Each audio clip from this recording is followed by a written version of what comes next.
Chapter 55. Please like, subscribe, and comment. It really helps my motivation to continue writing this story. Chapter 55. Peter didn't leave the vicinity right away. He was still too worked up to face Mary Jane yet and knew that he needed to calm down before seeing her. She didn't deserve to be subjected to his rampaging, foul mood right now. No. He needed to get to a point where he would be able to genuinely greet her with a wide smile, rather than let her catch onto the fact that he longed to go punch something. Specifically, Nick Fury's face. Or maybe his good eye. So he sat on top of a rooftop of a nearby building, his mask off and bunched up in his hands as his fingers fiddled with the fabric. He had no idea what time it was, but it was already getting dark in the sky. He would have to resolve all this negativity within him soon because he promised Mary Jane a date, starting with a shopping excursion to get her clothes of her own. They would have to make it out soon if they wanted plenty of time before the shops closed. But his heart was still beating wildly in his chest, bringing with it the feeling of lack of control over his anger, which was only being held back by a single thread. With one more attack on that fragile line, Peter was about ready to snap. It was just as Peter was contemplating whether he was ready to leave or not when a figure floated up to the ledge that he was sitting on. Mysterio. With his head covered with his globed mask, it was difficult for Peter to tell right away if he was approaching him to scold Peter or console him. Quentin paused, hovering right in front of him, before he said in a soft and apologetic tone, "Fury asked me to come up here and see how you're doing. He felt bad about snapping at you."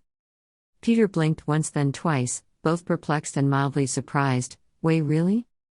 Was Fury going to apologize? Were they finally going to move past all of this and start over? And then maybe, down the road, revisit the idea of building a new Avengers? Peter wasn't against the idea, only if things happened to be patched up between them. But he wanted to make it clear that he wouldn't be blindly following Fury's orders.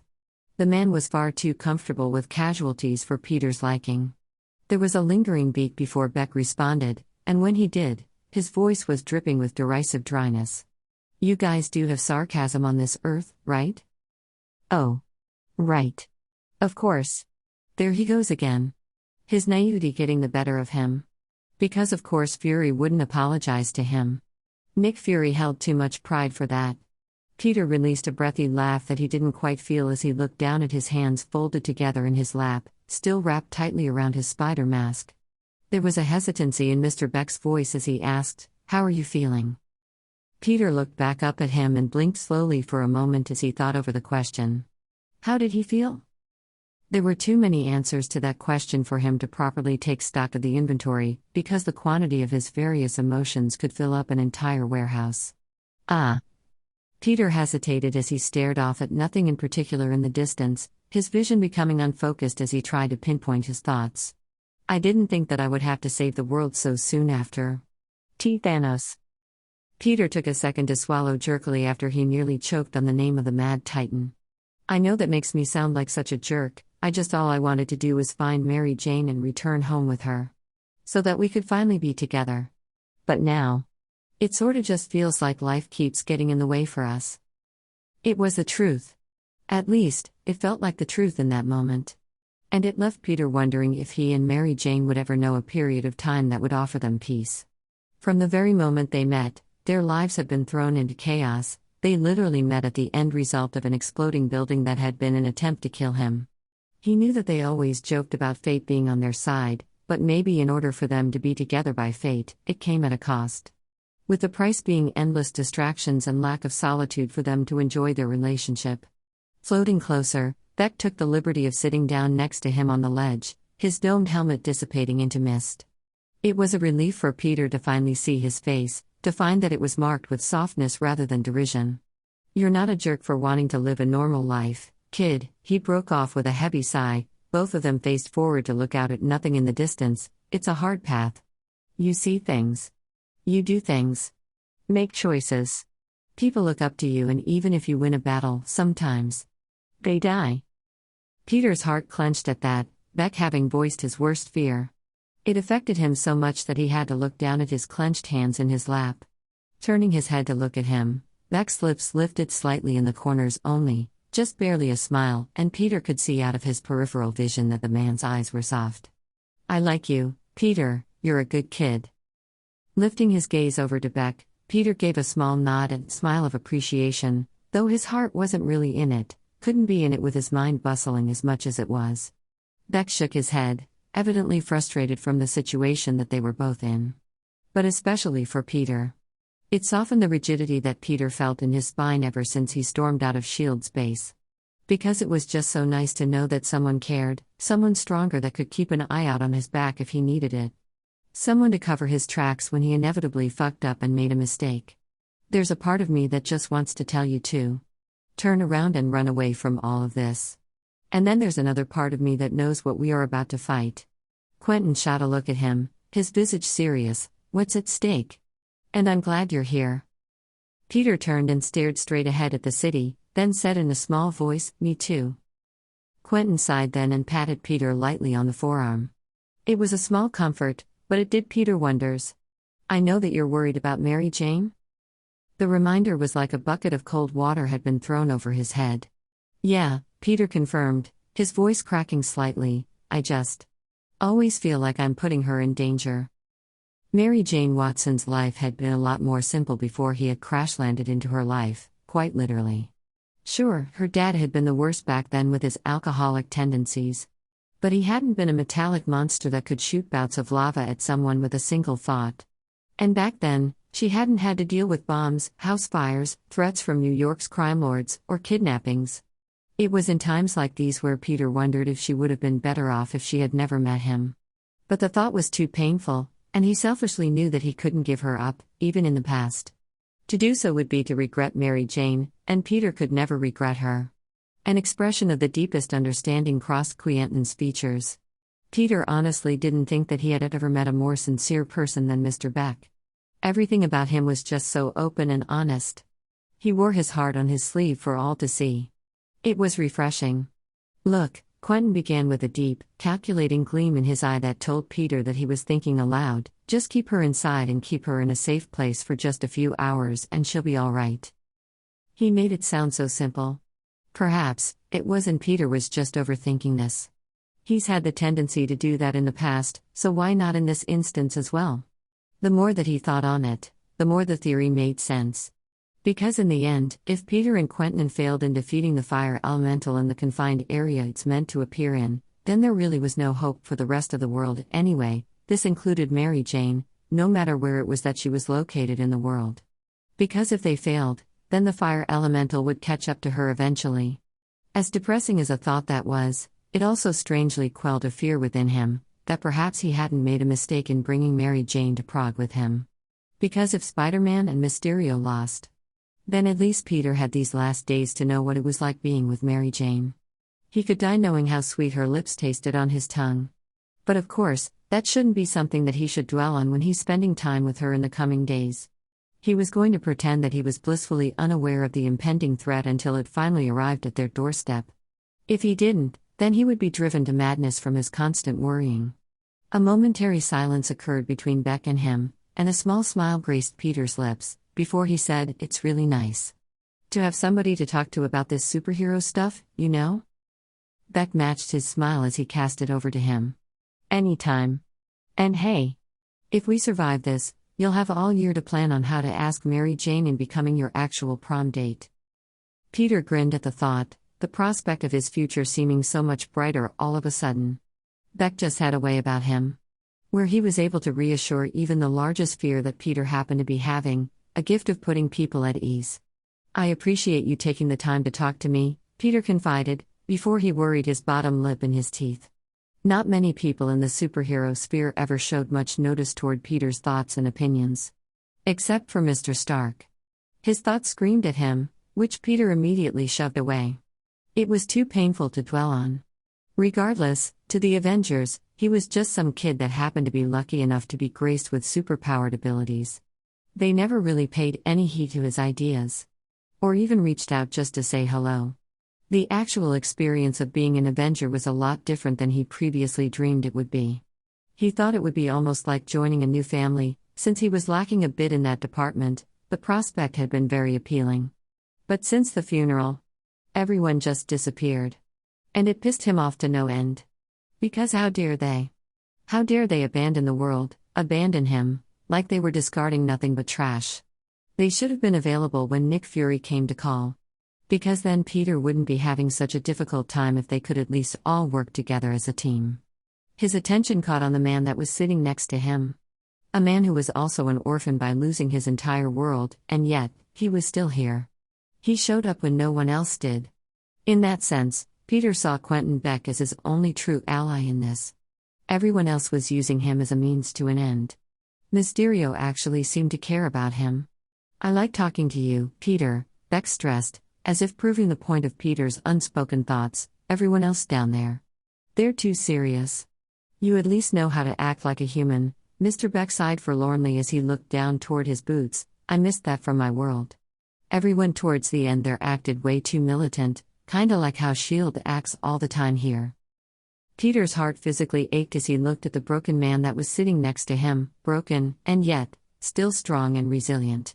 It reminded Peter that on the grand scale of comparisons between him and Mr. Beck, Peter didn't really have much right to complain. The man did lose his entire world, after all. And yet, he continued on to fight another day. Well, Peter began hesitantly, wondering if his offer would even be welcome. After all, compared to a whole lost world, Peter's offer of friendship was a poor substitute. "If you're planning on sticking around on this earth after all of this elemental business is done with, I'd love to see you around sometime. Help you acclimate and such." Peter trailed off and bit his lip as he worried his hands around his mask. He could only hope against hope that Mr. Beck would agree to stay. In such a short amount of time, Quentin has become a trustworthy ally, one that Peter would be regretting the loss of if Quentin chose to leave. Because with all their talk of assembling, the Avengers barely ever got together. Not since before the Sokovia Accords. But to Peter's surprise, an easy smile grew on Mr. Beck's lips as his eyes lit up in delight. "I'd like that a lot. We could even fight together as a team, sometimes." It was almost as though the man had been reading his thoughts as Peter beamed at the words. "I'd love that," he emphasized with heavy enthusiasm. I feel like there is still so much I have to learn and maybe. Since it seems like you're leaning towards sticking around, maybe you could teach me some things? Show me how to be a bit more responsible in making decisions in a fight?" Eyes softening at Peter's words, Mr. Beck placed a heavy hand on Peter's shoulder. "Of course. I'd be happy for you to be my protégé." Peter's smile turned a bit tight at the word. And his eyes pricked painfully as he blinked rapidly to try and fight the sensation off. He was once a protégé before. And look at how that turned out. "What's wrong?" Beck asked, concern laden heavy in his tone when he noticed the shift in Peter's mood immediately. He bent closer to try and inspect Peter's expression, a frown furrowing his brows.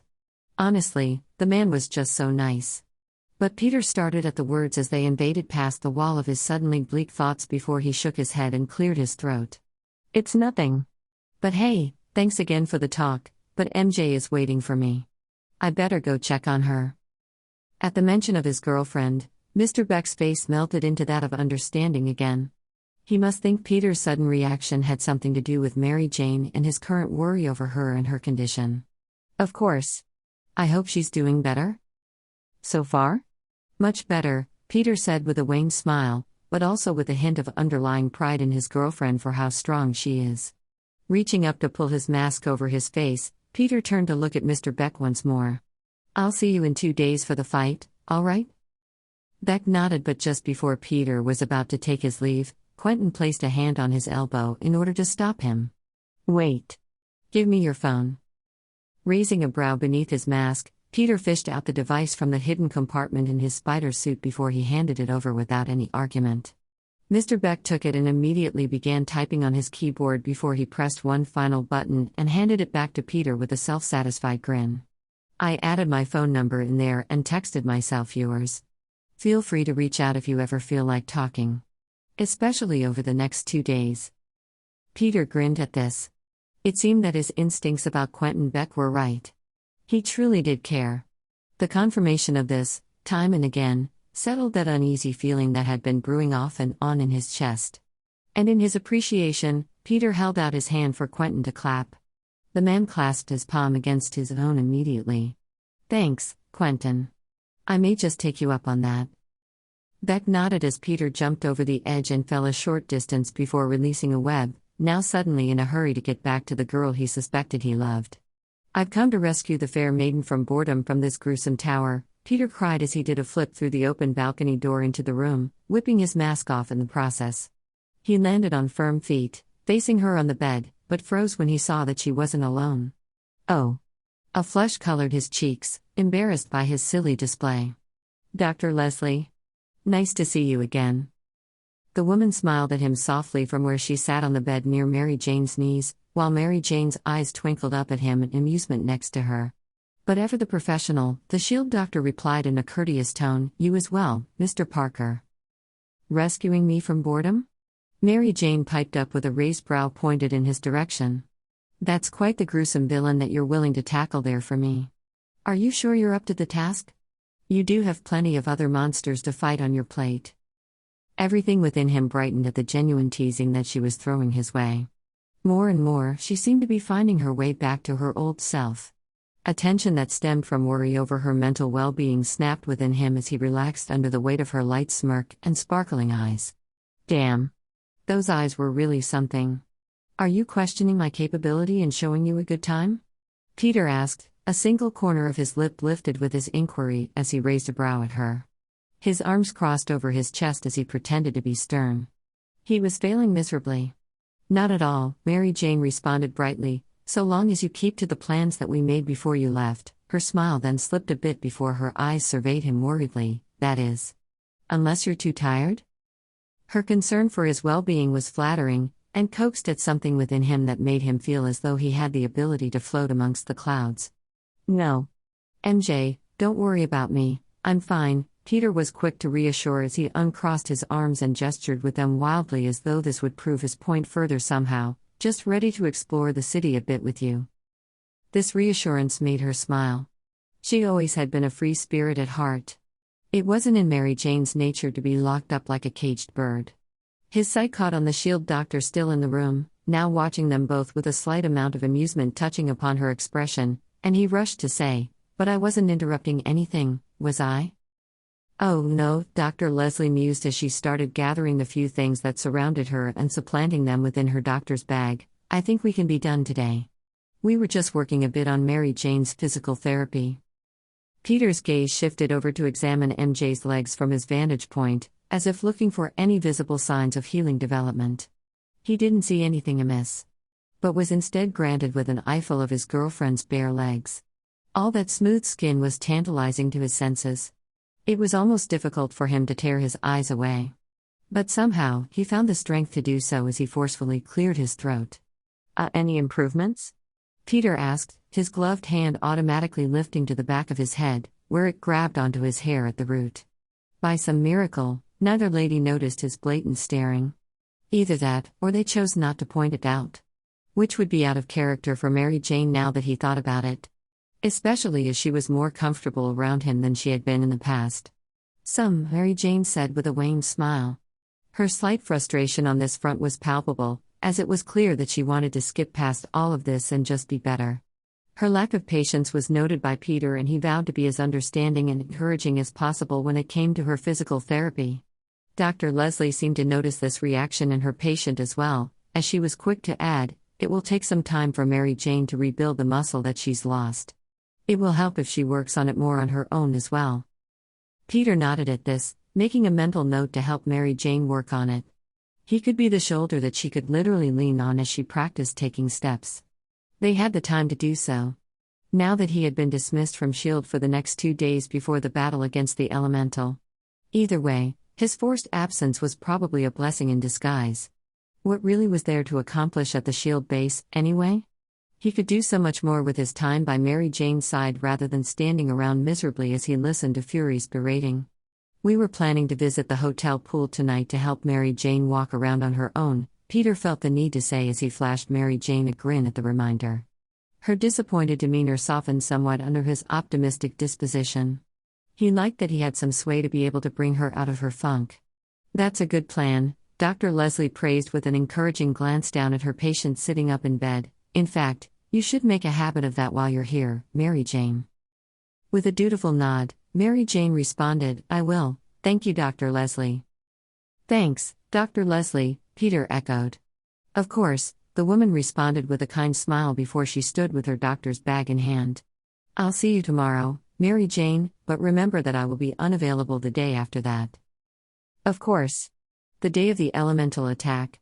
Peter had to swallow back his nerves at the sudden reminder, especially after he had worked so hard to push it from his mind. Dr. Leslie took her leave and Peter waited until she closed the hotel door behind her before he turned his full attention back on his girlfriend, clapping his hands together once in absolute glee. Ready for me to bust you out of here? He was just as excited as she was to explore the city. It was finally something fun that they could do together. Perhaps he could even steal a few kisses from her here and there as they walked the cobblestone streets. He would point out things in an attempt to get her to laugh, and be gratified every time he managed to be successful. They could just be normal teens. Well, normal teens in a bizarre circumstance of being alone together in a foreign country. But normal teens, nonetheless. About as ready as I'll ever be. But it seems like you need a wardrobe change, Spider-Man, she said with a nod of her head toward his current attire. Peter looked down at the bright red and blue ensemble, one that would stick out like a sore thumb if he chose to go out just as he was. Oh. No, it's fine. I was planning on putting some clothes on over it. You never know when there is a need for a superhero to be called onto the scene. The last thing that he needed was a repeat performance of the jester leaping about. He would never be able to live that one down. Mary Jane frowned slightly as she asked, "Doesn't that get hot?" Peter shrugged one shoulder as he made his way over to his suitcase. It's manageable. The suit was designed to breathe a bit, so the fabric isn't stifling. He started to riffle through his hoodies, his back turned to Mary Jane as he spotted a pair of black jeans that he could also wear with it and set those aside. Sounds like Tony designed the suit with a lot of thought in mind. Her voice was hesitant, almost probing. It cut through every thought that was currently going through his mind. Peter froze at the name, his hands clutching at the fabric of a sweatshirt that had the bold words, "I was going to make a joke about sodium. But nah." His eyes squeezed shut painfully, the sudden stinging within them nearly unbearable enough that it was impossible to keep them open. Slowly, he lowered his hands in front of him and bowed his head. "Yeah," he finally said in a low voice, so quiet, he bet that she had to strain herself in order to hear him. "Yeah, he did." A lingering silence followed, both heavy and painful as Peter could feel the weight of her stare on his back. "Peter," she finally whispered, her voice sounded broken. "Weak. Why didn't you say anything?" He knew without the actual words being said exactly what she was referring to. A brief flicker in the back of his mind wondered how she had found out. But he realized that wasn't what really mattered here. He turned slowly to face her, his eyes were burning with the redness that accompanied the feeling. Because you've already gone through so much, Mary Jane," Peter managed to choke out, I didn't want to put that burden on you." A lone tear trickled out of the corner of her eye and down her cheek. He watched its path as though mesmerized, glad for the distraction of it for the briefest of seconds. Then suddenly, she was scrambling on the bed, making her way to the edge. "Mary Jane," he began in a panic, fearful that in her hasty movements, that she would lose her balance and hurt herself. "Wait," she insisted as her feet laid down flat on the floor and took the necessary, albeit rocky, steps over to him. Peter watched every step like a hawk, just in case he had to rush over to catch her if she happened to fall. But she managed to make it over to him without incident, and as soon as she was in close proximity, she engulfed him into her arms. "I'm so sorry, Peter." The floodgates burst. Silent tears fell from his eyes at the feeling of pure comfort that she was providing. A kiss was planted on the side of his neck, leaving behind its mark of warmth. "I want to hear your burdens, you know," she murmured against his skin as his ears strained to hear her. "Especially when it includes something as monumental as Tony Stark's passing. He meant so much to you, how could I not notice eventually how much it has impacted your life?" Peter closed his eyes against her words. They weren't accusing in the slightest, in fact, she was going out of her way and being as soft and understanding as possible, but he still felt guilty for not at least letting her know, even if he couldn't bring himself to delve into the details just yet. "I'm sorry. I was so focused on finding you that it was almost a relief to not have to think about it for a while. But now that I found you, I don't know. It's too painful to reopen that wound." Yes, there was a funeral, and he had attended it. But his mind hadn't been present at the time at all. He still hadn't begun the process of mourning. Hadn't even really accepted the fact that Mr. Stark that he was gone. But you have to reopen it eventually, Mary Jane coaxed gently but still in a pointed manner as she pulled back slightly so that he could see her face. Her brows were puckered as she gazed imploringly up at him. The expression made his heart squeeze. Otherwise it will heal with infection that will fester and spread. Peter released a noise that sounded somewhat like a huff. Very insightful. I'm serious, Peter. You can't bury this. She paused and took a deep breath as she lowered her gaze, her long lashes kissing the apples of her cheeks, same as how I can't bury what's happened to me. Grief needs its time to run its course. It's not something that we can just push past. As she said this, her hand wandered to trace the spider emblem on his chest. The feeling her touch evoked contradicted every emotion he was currently feeling, and he couldn't stop the shiver that shot through him. It's not just grief though, Mary Jane. Peter had to swallow against the lump in his throat before he was even able to continue. I'm afraid that the guilt will eat me alive. In as quick as a flash, her gaze shot back upward to lock back with his. There was almost a fierce defensiveness there, shining back at him. What could you possibly be feeling guilty for? Peter didn't say anything, merely closed his eyes and shook his head slightly in his denial. He wasn't ready for this confrontation with the truth. He wanted to keep on pretending as though everything was fine. That Mr. Stark was only a simple phone call away, Peter needed him. Or if Peter merely wanted to reach out in order to hear his voice. Mary Jane sighed and held him tighter. Take all the time you need, Tiger. Just know that Tony loved you. Anyone with eyes could see it. Pain to the highest degree shot through him at her words, and it was difficult for him to keep the sob in that threatened to escape from deep within his lungs, but somehow he managed it, though it took all his strength to do so. There was a lingering pause before Mary Jane continued, but he heard her swallow heavily before she did so. Also, if you don't ever feel up to talking to me about it, I understand. I won't bring it up again unless you want to. Just promise me that you'll take the steps toward healing from this at your own pace, all right? Her offer was far too generous. But also unhealthy?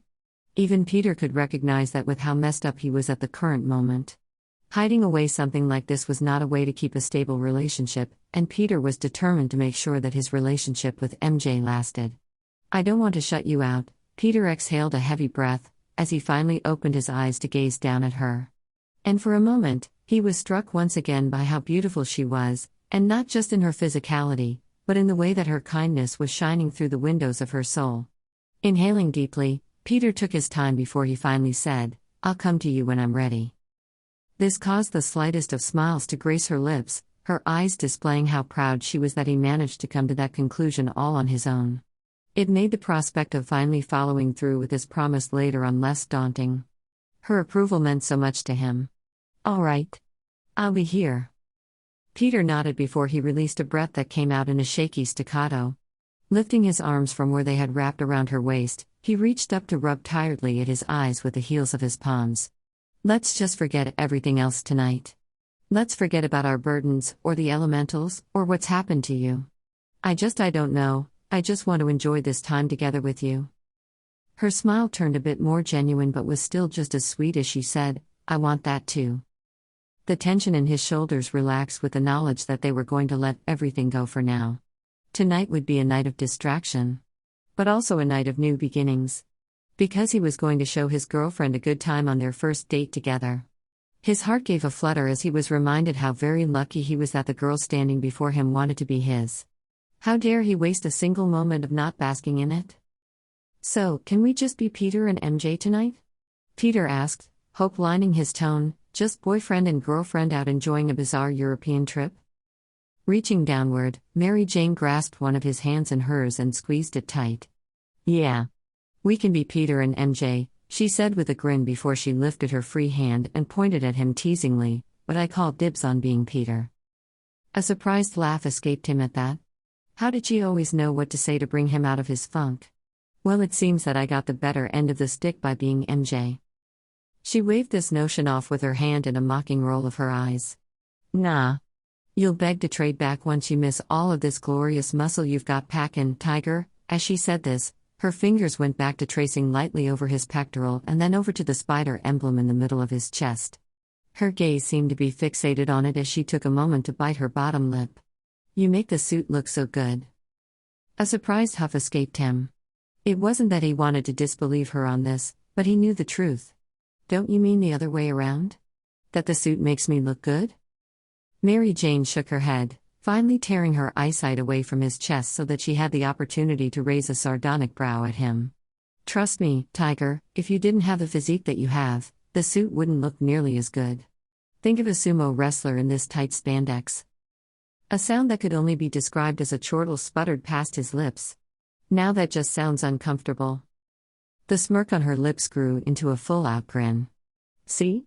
So flaunt what you got a little, Peter, and try not to think about how jealous I am that you have overpowered muscles while mine are weak and floppy for the time being." Her voice did have an edge of envy as she said this, and as if to emphasize her point, she wobbled a bit on her feet. Peter quickly ensured that he wrapped his arms securely around her waist again. He had been stupid to let go in the first place. Why had he when he had waited so long to have her wrapped up in his arms? But her words concerned him, and he felt the need to bolster her up so that he could catch a glimpse of that normal MJ confidence that he was used to seeing. "Funny?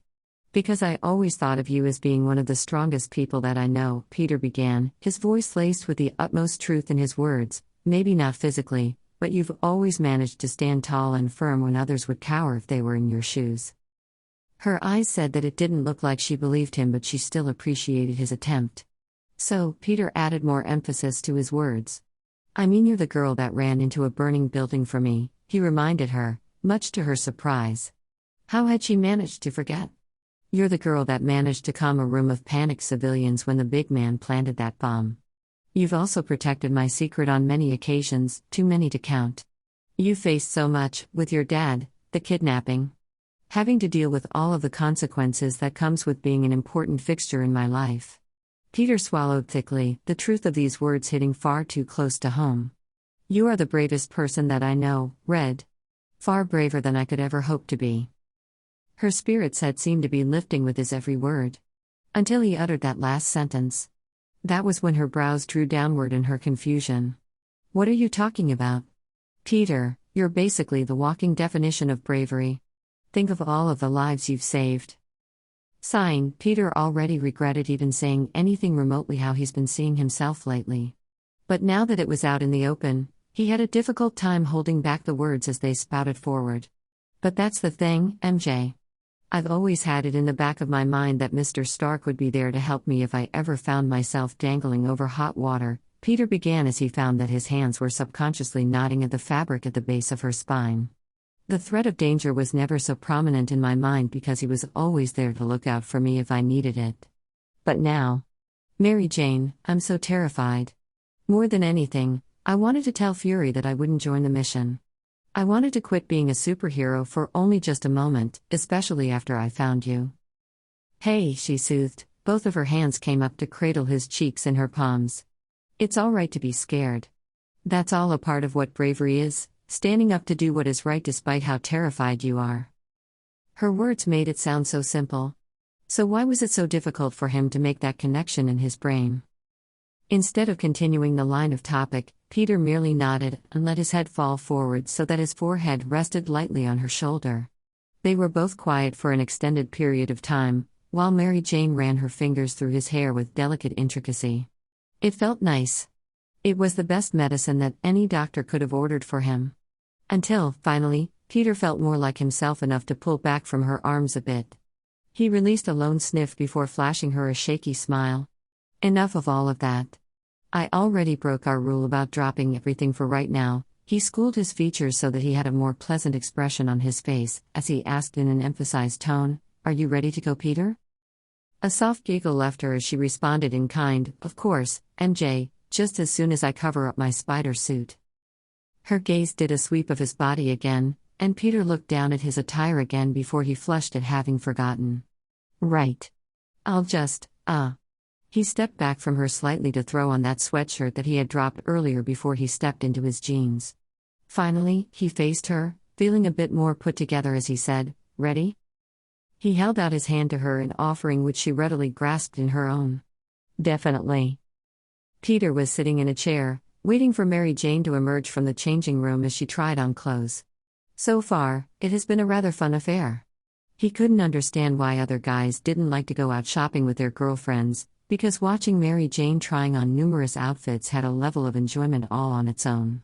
Not only would she strike a pose for him every time she walked out in something new, but every once in a while she threw in some ridiculous ensembles at times in an attempt to make him laugh. It worked, of course. There was one outfit especially that was bustled up with so many feathers that it made Mary Jane look like a chicken. It didn't help matters that she came out performing the chicken dance. Peter nearly burst a lung from laughing so hard. So much that he barely even noticed the contemptuous looks from the other patrons that they were shooting their way, but Peter couldn't find it within himself to care. If they were going to be old coots about two teenagers having an enjoyable and entirely innocent time, then why should Peter care about what they thought? What really mattered was showing Mary Jane a good time after she had to spend weeks alone with her own thoughts as company. And besides all of that, Peter was taking all of the enjoyment that he could in observing his girlfriend emerge in genuinely attractive outfits. Because she looked good. She looked really good. None of them were even revealing, and yet he still found himself flushing as he was free to openly ogle her form as she asked for his opinion. Of course, he always told her that she looked beautiful. That was a given. Mary Jane could be wearing a potato sack and she would then continue on in starting a new clothing trend from how fashionable she would make it look. He snickered to himself as he thought on what she would probably call it, boho spud couture, or something else equally ridiculous that would have everyone else eating it up out of the palm of her hand. Literally. They had both agreed upon a simple green sweater for her to purchase, one that Peter felt the need to tell her that it brought out her eyes, to which he actually got her to flush at for once, before she returned to the dressing room to go over her selections one last time. They didn't want to go overboard on the shopping. This wasn't either of their money that they were spending, but Annabelle Watson's. She had graciously provided Peter her credit card information to use on his mission in finding Mary Jane, and insisted to Mary Jane later on the phone that she use it to buy necessities while overseas. Peter waited patiently for her in his situated chair, tapping his foot as he thought with a brightened outlook how the rest of their evening was going to go. They still had swimsuits they had to choose and buy from, but after that, they could order room service before they checked out the hotel pool. Peter presumed that the later in the night that they chose to go, the more the possibility that the public area would be deserted. And then Peter would have no qualms in displaying some PDA with his new girlfriend. A small jingle of a bell resounded a little ways away, one that Peter didn't pay much attention to. He heard it off and on as soon as they entered the store, as it was the bell on the door that signaled customers entering the shop. But it wasn't even a moment later where he heard a sharp inhale of breath. Immediately afterward, a prickling sensation rippled up his neck and past his hairline at the noise. "Peter?" the voice gasped. Eyes widening without his permission at the sound of that voice uttering his name caused Peter to whip around in his seat to face the newcomer, gaping as his eyes only confirmed what his ears already knew to be true. "Harry?" Oh boy. Harry Osborn. What have you gotten yourself into? Thanks to everyone for reading. Please leave a comment of your thoughts on this chapter, heart. Also, if you have it in your heart, please share this story with new readers. I'd really appreciate it.